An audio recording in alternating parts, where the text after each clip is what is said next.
markii uu is yiri duqa caradii way ka degtay ayuu si qabow u yiri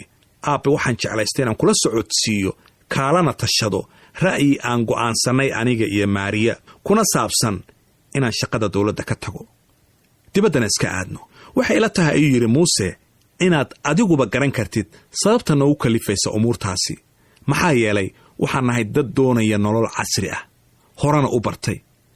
waxa intaas noo dheer mar haddaan dibadda tagno walwal kama qabno xagga shaqada maxaa yeelay waxaan mar walba warqado ka helnaa Maariya aabaheed oo ah nin warshado leh inaan isaga u shaqayno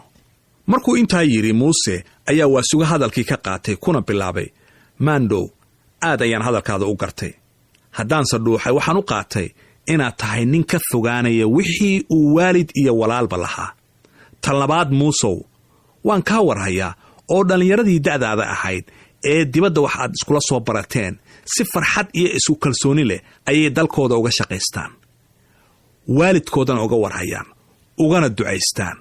wuxuu waasuga soo hadal qaaday wiil uu aabihii yiqiin Muusena ay wax isla soo barteen Muuse ayaa hadalkii duqa u adkaysan waayay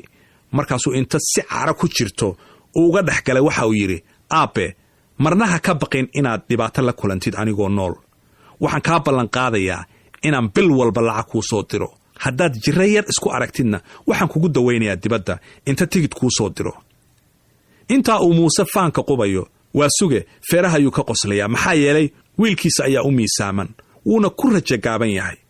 Muuse oo faankii wali shubaya ayaa waasuga hadalkii qaatay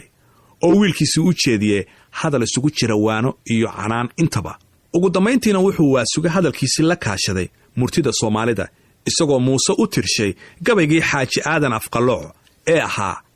7 tagay mid wali Socdiya saaka waxa jooga saddexdaa waqti baa xaal adduun lagu sifeeyay soo noqod ma jira shalay wixii saadufo dhacay waxa saad dambeetiyo barina waa su'aal maqane waxay taladu ku suuban tahay subaxa aad joogtaay markuu wada hadalkii heerkaas gaaray ayuu Muuse iska dhigay nin waanadii qaatay waasugana waa uu ku farxay inkastoo uu shaki weyn ka qabay waasuge 4 faataxa ayuu Muuse u maray wuxuuna ugu duceeyay in dalkiisa uu ka shaqaysto dadkiisana la noolaado waalidkiisana uu ka ducaysto sidaas ayaana hadalkoodii subaxaasi uu ku dhamaaday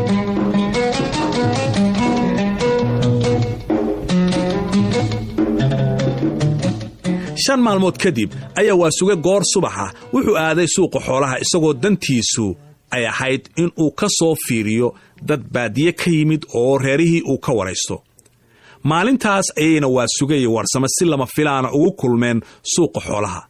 waa maalintii dirir iyo warsame ariga ay iibinayeen lagama sheekayn karo sida uu mid waliba u farxay markii ay is arkeen maalintaasi waxay isku fureen murtidii ku gaaxatay intii ay kala maqnaayeen dirir iyo waasuge ayuu warsame isbaray kadibna waxay wada jir uga shaah doonteen maqaayad suuqa u dhoweyd intii ay u sii socdeen waxay isu sii sheegayeen halka uu mid waliba magaalada ka joogay muddadii ay kala maqnaayeen labada duq waxay u hadlayeen si tanaaga ah oo farxadii ay ku jirto markaasaa qofkii agmaraaba dib u sii dhuganayay dadka qaarna wayba ku qoslayeen maqaayadii ayay tageen shaah ayaa loo keenay warsame markaas ayuu hadalkii bilaabay oo uu yidhi waasuga waxaad iga warantaa naagtii caddaanka ahayd ee wiilkaagu qabay mase leedahay shuruudihii odayaasha Soomaaliyeed ku qiimayn jireen naagta la guursanayo kuwaasoo yidhi naagta aad guursanaysid waa inay lahaataa 5 waxyaabood itaalnimeed aqbal naageed arrin waayeel af muslim iyo anshax culimo waasuge ayaa markaa isagoo warsame u jawaabaya si wanaagsanna hadalkiisii u dhuuxay inta shaahii ka baday oo koobkii dhigta ku yidhi wallaahi warsamo haddii aan dambi iska dhowro gabadhu waa qof aad u qurux iyo caqli badan cilmiga gaaladana aad u taqaan sida la sheegay waasuge cilmi waa u diinta islaamka wixii ka soo harana uma badanqado laakiinse buu yiri warsamow waxyaabo badan waa ka dhiman yihiin waadna ogtahay oo waxay Soomaalidu ku mahmaahdaa dad maceeb la yahay lama yiraa ee macaynta ayaa la yiraa haddaba warsamow haddaan si tifaftiran kuugu warramo waxyaabaha gabadha ka maqan waxaan ka soo qaadi karaa bal mar waayo ma tukato mar kale waayo ma taqaano sida bunsharuurka loo dubo waxa intaa ka sii daran waxay nacab tahay daacadda oo sidaan iskugu celinayay kuba wadna go'ay haddii se aan warsamow tixgeliyo heshiiska iyo kala dambeynta iyada iyo ninkeeda waxaanba is iraahdaa kuwani waa reer jannaadkii la sheegayay. markay halkaa marayso ayuu Warsame maahmaah gaaban ku tuurtay hadalkii oo uu yidhi, Waasugow waxaa sideedaba horay loo yidhi, isqadaris qoys kuma dagaalo.